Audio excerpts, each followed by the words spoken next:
これ失敗したと思って、作者の名前が出るのやばいよねとディファレント、昔2チャンネルにいたんだろうな、無理だなと思って、あれめちゃくちゃかっこいいですよね。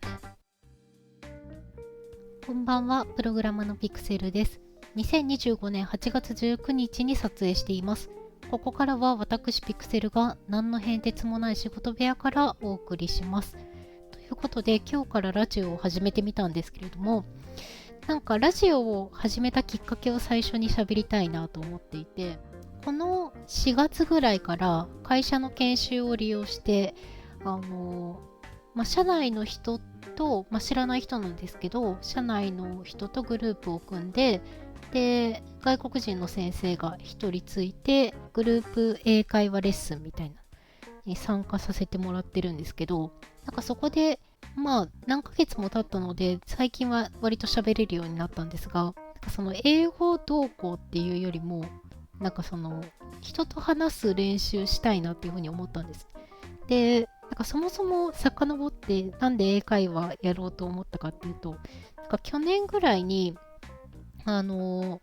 私たちのチームが一緒に仕事してる海外のチームとかがいて、でその人たちが来日するので、なんか交流会しましょうみたいなイベントがあったんですよ。でそこで上司が私を紹介したりしてくれたんですけど、仕事共通だから話す話題結構あるよねっていうふうに思って話しかけたんですけど、なんか一番びっくりしたのが、ディフィカルトとディファレントってあるじゃないですか。なんかその最初はこのコード読むのめっちゃ難しかったけど最近慣れてきたわみたいなことを言いたかったんですけど、なんかディファレントとディフィカルトがもう頭の中でごっちゃになってて、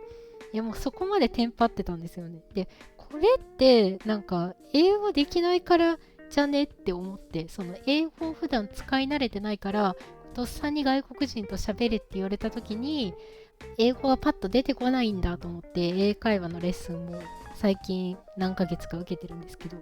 なんかその英会話習い始めてから思ったのが、やっぱりその初対面の人との会話構築が苦手っていうのがあって、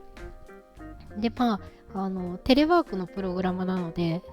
会議はあるっちゃあるんですけど、基本的には家で一人で作業していることが多くて、あんまりこう自分の思ってることとか話したり書いたりする機会がなくって、なんか普段の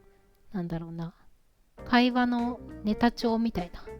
立ち位置でちょっとラジオで思ってることをまとめていこうかなみたいな、そういうふうに思ってこのラジオを撮っています。イメージとしては海外ドラマとかで研究者とか、なんか博士みたいなのとかが研究の成果を Vlog にまとめるシーンとかあるじゃないですか。なんか何月何日今日はこれをやりました、うまくいきました、失敗しましたみたいな、なんかあれを自分のためにラジオに残しておこうかなというふうに思ってラジオを始めてみました。よろしくお願いします。その配信サイトにね上げるっていうことは、誰かが見るかもしれないので、そういう緊張感も持って話をまとめる練習をしたいなと思っています。でせっかくもしかしたら見てくれる方がいるかもしれないので、自己紹介を軽くしたいなと思っています。私は某会社でプログラムをしていて、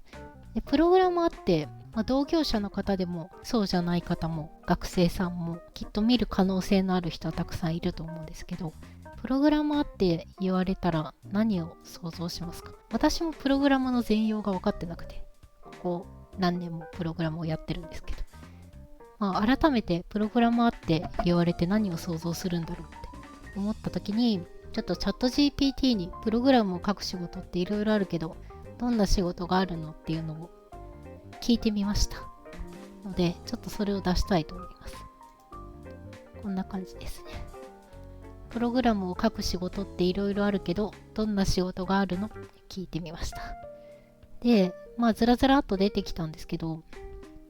いろいろありますね。ウェブエンジニア、モバイルアプリエンジニア、組み込み系 AI、業務システムなどなどいろいろあるんですけども、上から見ていきましょうか。ウェブエンジニア、これ一番キラキラしてる業種ですね。私から一番遠い仕事かもしれません。ウェブサイトとかアプリケーションを作ってる人たちですよね。次、モバイルアプリエンジニア。これは私が大学生の時にちょっとかじってた分野ですね。モバイルアプリエンジニア。なんかモバイルアプリとか作ってました。大学生よくね、作りますよね。プログラマーの卵っていうか、情報系の学生はモバイルアプリ作りがちですよね。Android も iOS も作って、仲間と作ったんで私が一人で作ったわけではないんですけど、仲間と作ってストアにアップしていた時期もありました。なんかクレジットカードを登録してお金を払い続けないといけないかなんか忘れたんですけど、更新が必要だった気がして、それがあったので、卒業するときとか、なんかそのプロジェクトが終わるときぐらいに、なんかストアからは消しちゃった気がします。1年ぐらいはストアにあったんじゃないかなと思います。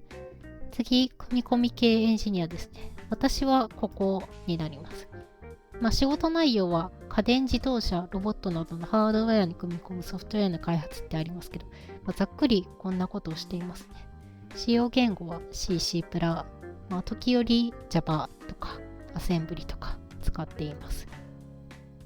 なんだろうな。家電なので、例えば一番わかりやすいので言うと、電子レンジとか冷蔵庫とか、他にもなんだろう。エアコンとか、スマホ作ってる人たちもここに入るんじゃないですかね。なんかいろいろ自分の身の回りで動いている電子機器は、だいたい組み込み系の人が作ってるんじゃないかなって思います。で、今流行りの AI 機械学習エンジニアですね。うちの会社にもいますね。これかなり重宝されるらしいです、今。メタとか、あと、Google とかもそうなのかな。わかんないですけど、Amazon とか。なんかこの AI エンジニアをめちゃくちゃ探してるらしくて、この前記事で読んだんですけど、なんかものすごいボーナスの額を提示して探してるらしいですね。AI ができるエンジニアを。なので皆さんも AI エンジニア目指してみてはいいんじゃないでしょうか。機械学習モデル作るとかね、なんか勉強するハードルが結構高いなと思ってて、私はあんまり手が出せてないし、自分の仕事と離れすぎてて、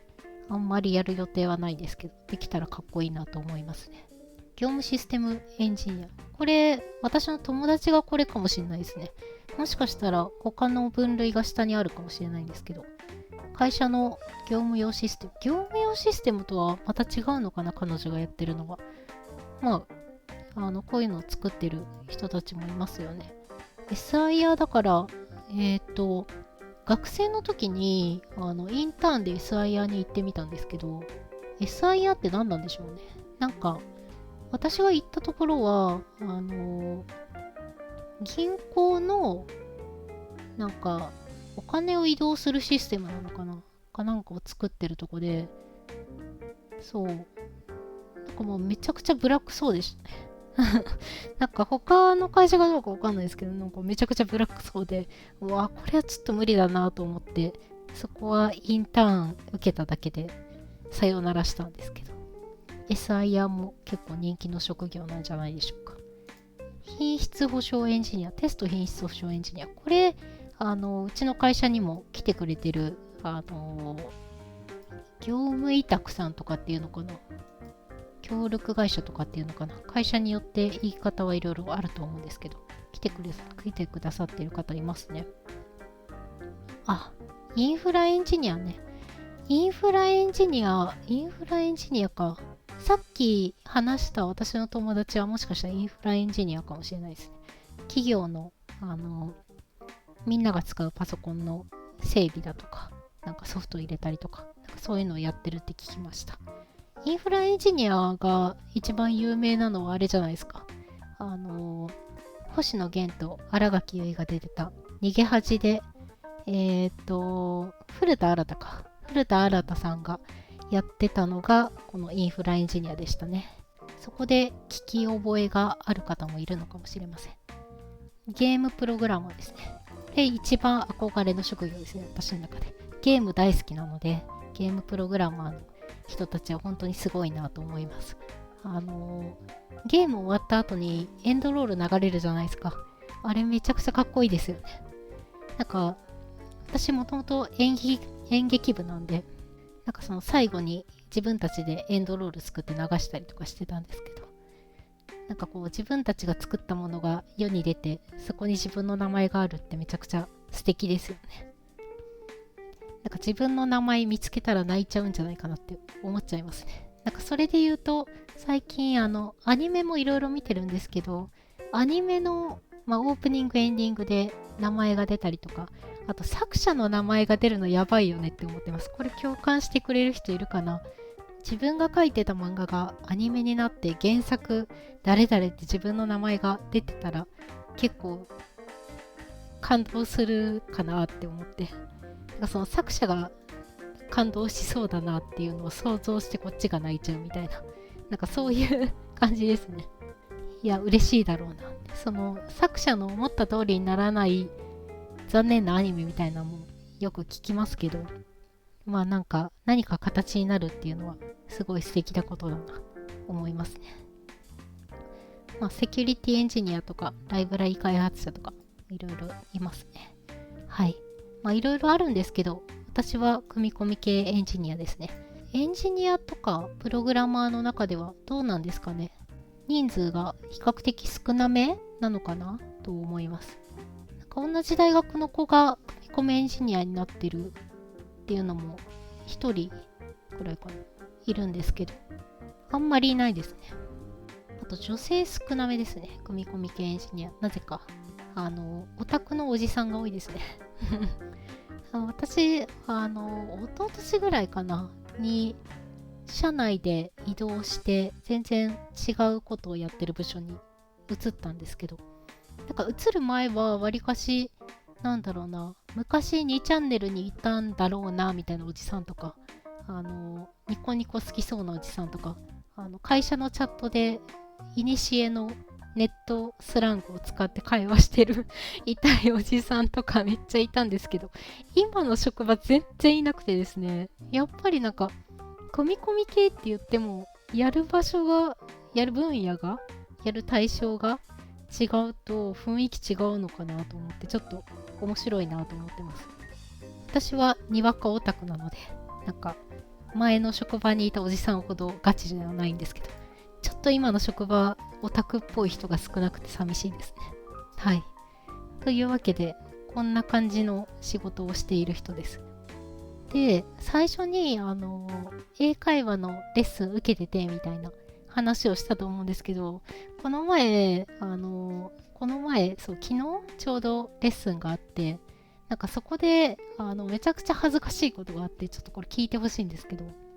まずですね、昨日の朝、チーム定例で、チーム定例結構雑談しがちなんですよ。土日何してたみたいな。みんな土日何してたみたいな小さい集まりなんで、みんなで話してて。で、結構いろんなとこ出かけたりするんで、私が。ピクセルさん何してたのみたいな感じで、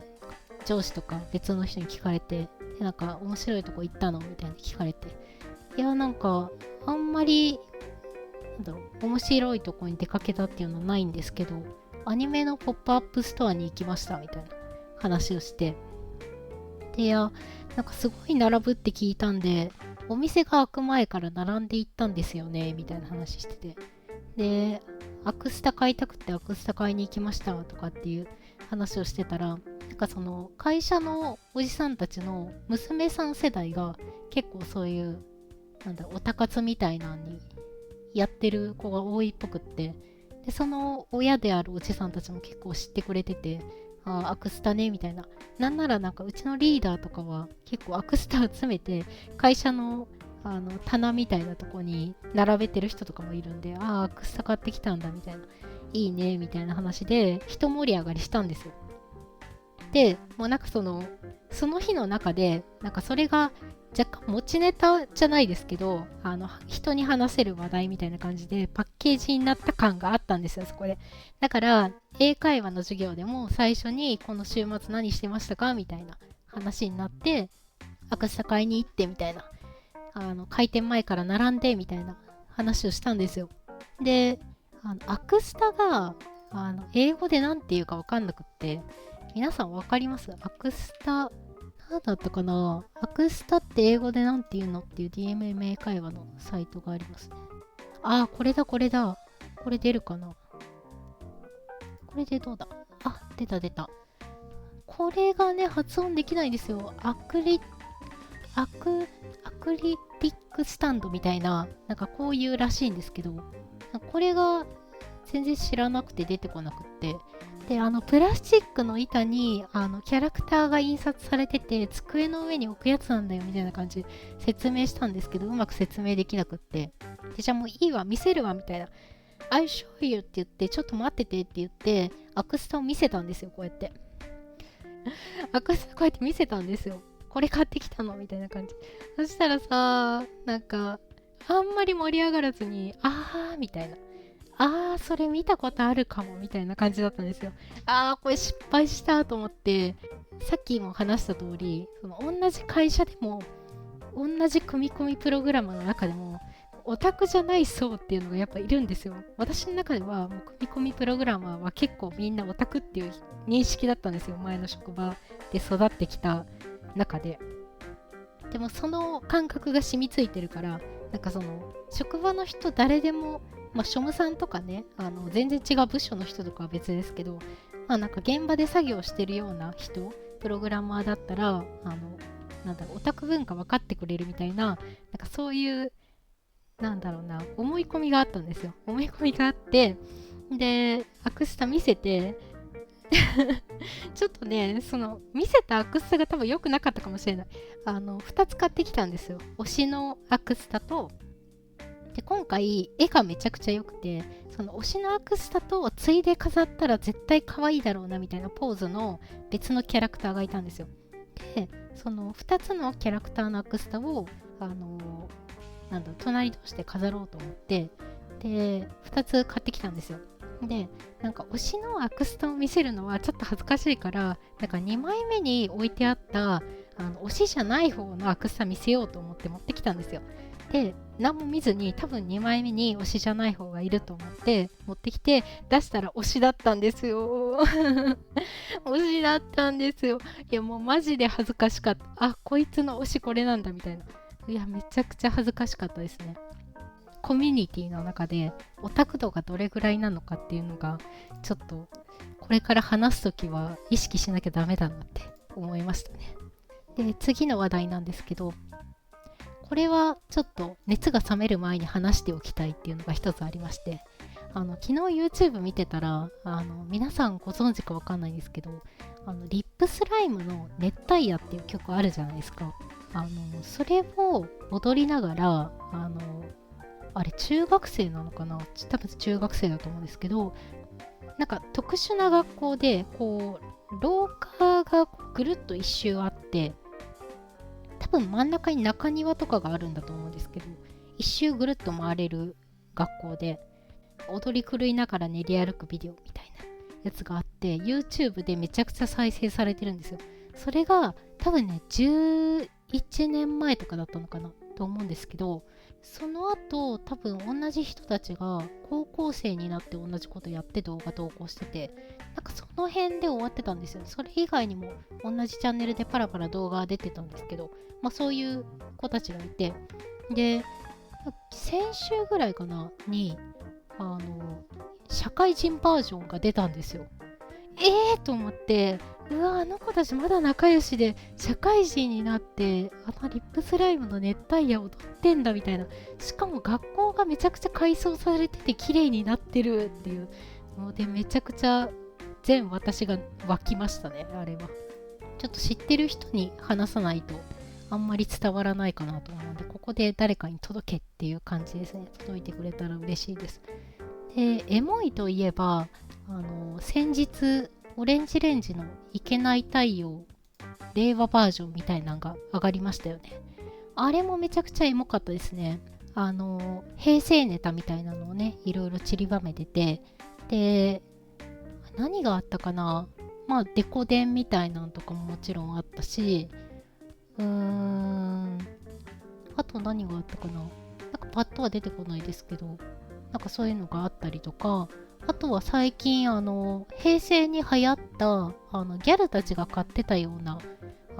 服のブランドのショッパーっていうんですかね。最近はビニールとかお店でもらえなくなりましたけど、昔はショッパーって言って服買うとなんかすごいしっかりして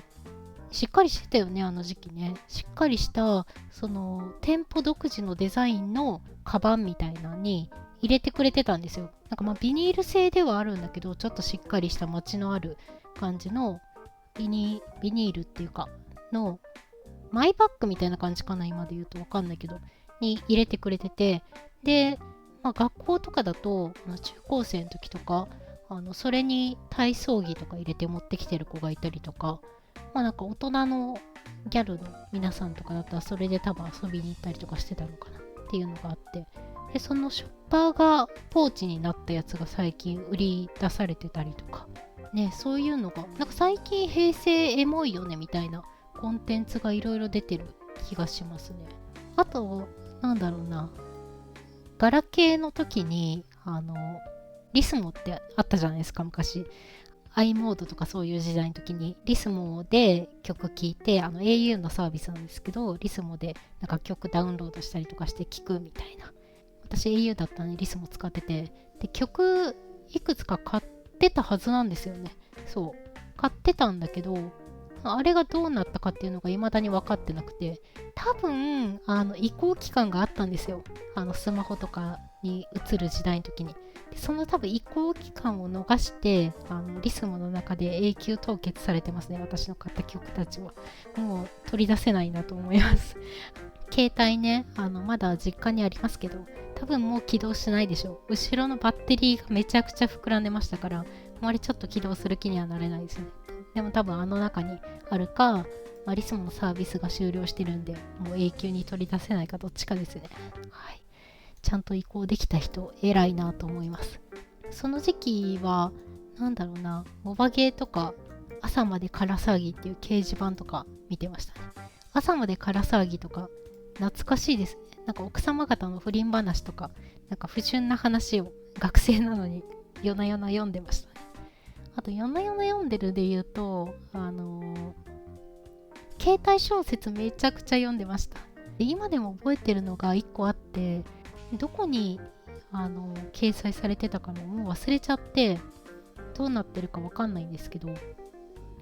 これ誰か知ってる人がいたら教えてほしいっていうのがあって、多分魔法のアイランドか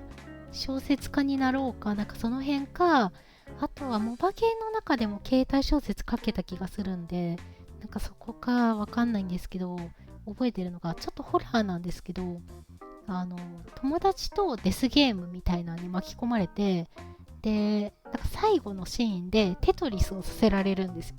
でそれがなんかこう人の背丈ぐらいあるブロックで、操作してる側の子と、あとガラス張りの中でそのテトリスのブロックがなんかどんどん落ちてくる部屋みたいなのがあって、でそこでブロックの上になんかいる子と二手に分かれさせられるんですよ。で操作してる側は勝つと助かりますと。でそうするとブロックの部屋にいる子は代わりにその部屋になんか毒ガスが充満するかなんかして死んじゃうっていう、だからどっちかしか生き残れないみたいなデスゲームで、それで結局なんかブロックでその操作してる側の子が階段を作ってあげて、そのブロックの部屋にいる仲間を助けてあげるんですよ。上まで階段作って、天井にある扉を開けることができて外に出られるみたいな。夢から覚めてその助かった子は現実に戻ったんですけど、友達が自分の代わりに死んじゃったっていうのでめっちゃ悲しむんですよ。なんかそれで変われるんだったら優しかった子の代わりに自分が犠牲になってその子を助けたいって言って、最後はそのブロックを操作している子の方が助かるみたいな。なんか逆だったかもしれない。逆だったからもしれねえなんですけど、どっちが助かったかはちょっと定かではないんですけど、なんかこういう感じの話でめっちゃモヤモヤしてて、でこれ別にすごい話が面白かったとか好きだったとかってわけじゃないですけど、ただ単に覚えてて、なんか多分夜中に読んでて怖かったのかわかんないですけど、すごい覚えてて、これがどこで連載されてたんだろうっていうのはすごい長年の謎ですね。ちょっと気になって、魔法のアイランドとか、今ちょっと名前変わってた気がするんですけど、小説家になろうとかはまだサイトがあるんで検索してみて、で、2000何年 ?2005、6年とかかなぐらいの小説とかも、検索でヒットするんですよ。だからギリ見つかるかなとかって思ったんですけど、それっぽい話がなくって、なんかタイトルでこれだっていうのがあればいいんですけど、タイトルも覚えてないし、登場人物の名前も覚えてないし、なんかね、同じような設定の話はありましたね。なんかテトリスの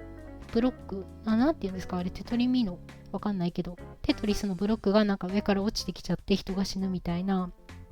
デスゲームをモチーフにした話は見つかったんですけど、なんかこの見つけようと思ってる話は見つかんなかったのと、それは結構最近の小説だったんで、見つけられなくってちょっとモヤモヤって感じですね。もし何か情報をお持ちの方がいたら教えてほしいです。